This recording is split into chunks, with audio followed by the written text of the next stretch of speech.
દર્શક મિત્રો, વડોદરાના રાજકારણને શર્મસાર કરતી એક ચોંકાવનારી ઘટના સામે આવી છે। આમ આદમી પાર્ટીના વડોદરા શહેરના પ્રમુખ અશોક ઓઝા અને તેમના પરિવાર સામે એક મહિલા દ્વારા શારીરિક શોષણ, બ્લેકમેલિંગ અને ધાકધમકીનો એક અત્યંત ગંભીર ગુનો નોંધવામાં આવ્યો છે।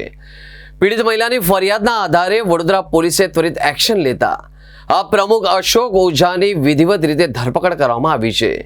પીડિત મહિલા પોતે આમ આદમી પાર્ટીમાં હોદ્દેદાર છે। મહિલાએ આરોપ લગાવ્યો છે કે અશોક ઓઝાએ તેમને દારૂ પીવડાવીને તેમની સાથે દુષ્કર્મ આચર્યું હતું અને એટલું જ નહીં, આ કૃત્ય દરમિયાન અશ્લીલ અને નગ્ન વિડીયો પણ ઉતારી લેવામાં આવ્યા હતા। ત્યારબાદ આ અશ્લીલ વિડીયો સોશિયલ મીડિયા પર વાયરલ કરી દેવાની ધમકી આપીને સતત બ્લેકમેલિંગ અને શારીરિક શોષણ કરવામાં આવતું હતું। આ હાઈ પ્રોફાઇલ કેસમાં માત્ર અશોક ઓઝા જ નહીં, પરંતુ આ ગુનામાં સાથ આપવા બદલ તેમના આખા પરિવાર સામે પણ પોલીસે ગુનો દાખલ કર્યો છે।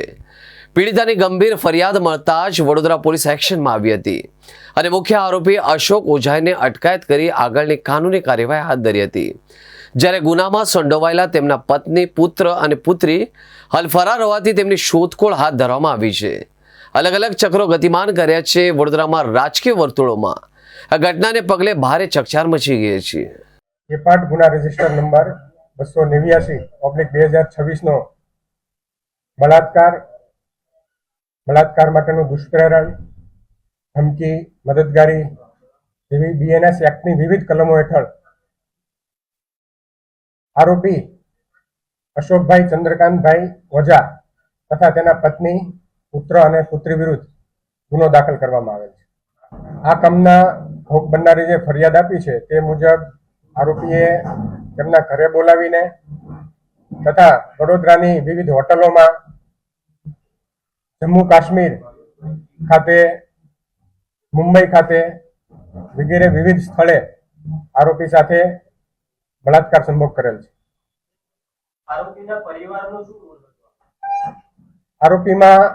આરોપીનો જે પુત્ર છે આનંદ અશોકભાઈ ઓઝા, તેમણે ગત માર્ચ મહિનામાં આ કામના ભોગ બનનાર જે છે તેમની પાસે આવી તેમના નગ્ન વિડીયો વાયરલ કરવાની ધમકી આપી તેમણે પણ તેમની સાથે બળાત્કાર કરેલ છે। આરોપી તથા ભોગ બનનાર આજવા રોડ ઉપર વડોદરા ખાતે રહે છે। હા, એટલે એ પણ છે 20 લાખ રૂપિયા છે એ પણ તેમને લીધેલા મકાન ખરીદ કરવા માટે અને પછી એ જે તે માલિક છે તેમને આપેલા નહીં। ના, એવું કોઈ રિલેશનશીપ નું જે દસ્તાવેજી પુરાવો છે હોય એવું આપણી પાસે નથી। મહિલાને તેના પતિને ખૂબ સારો પગાર આપશે તેવી લાલચ આપી અને આ બળાત્કાર સંભોગ કરેલ છે। અત્યારે એકની કરેલી છે, આરોપી નંબર 1ની અશોક ચંદ્રકાંતભાઈ ઓઝાની। આ બનાવ છે એ સને 2024 થી ગત માર્ચ 2026 સુધીનો દરમિયાન બને છે।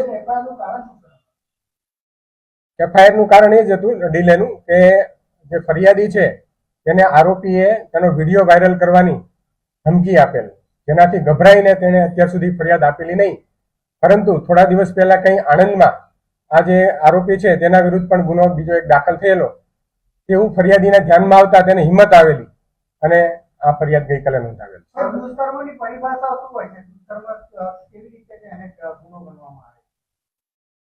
ફરીથી દુષ્કર્મ એ જ કે જે ભોગ બનનાર છે તેની ઈચ્છા વિરુદ્ધ બળજબરી કરી અને જે બળાત્કાર સંભોગ કરવો, કે એને ધમકી, કોઈ પણ હિસાબે ધમકી આપીને, ડરાવીને સંભોગ કરવો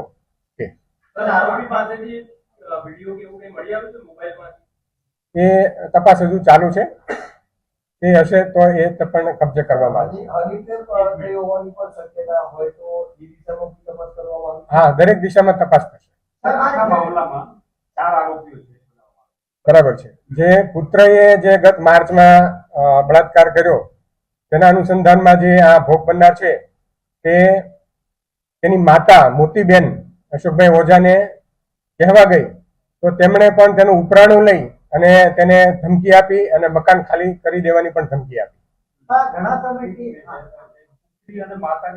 પુત્રી છે તે તેના પિતા ની સાથે આ જે ભોગ બનનાર છે તે વાત કરે તે રીતે અવારનવાર તેને ફોન કરતી અને પૈસાની પણ માંગણી કરતી.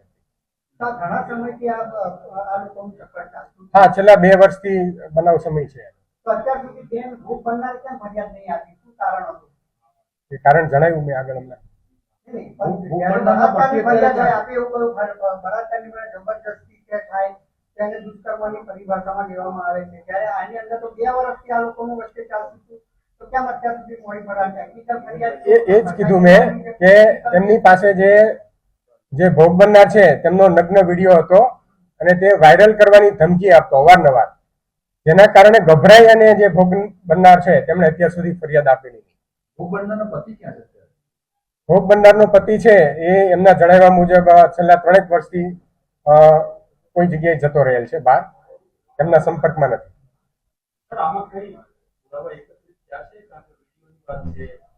ગઈકાલે ગુનો દાખલ થયો છે, તપાસ ચાલુ છે. આરોપીઓ વિરુદ્ધ તમામ પુરાવા એકત્ર કરવામાં આવશે. હવે આગળનો શું પ્રોસેસ રહેશે? આરોપીના રિમાન્ડ મેળવી અને જે બાકીના આરોપીઓ છે તેમની પણ ધરપકડ કરવામાં આવશે.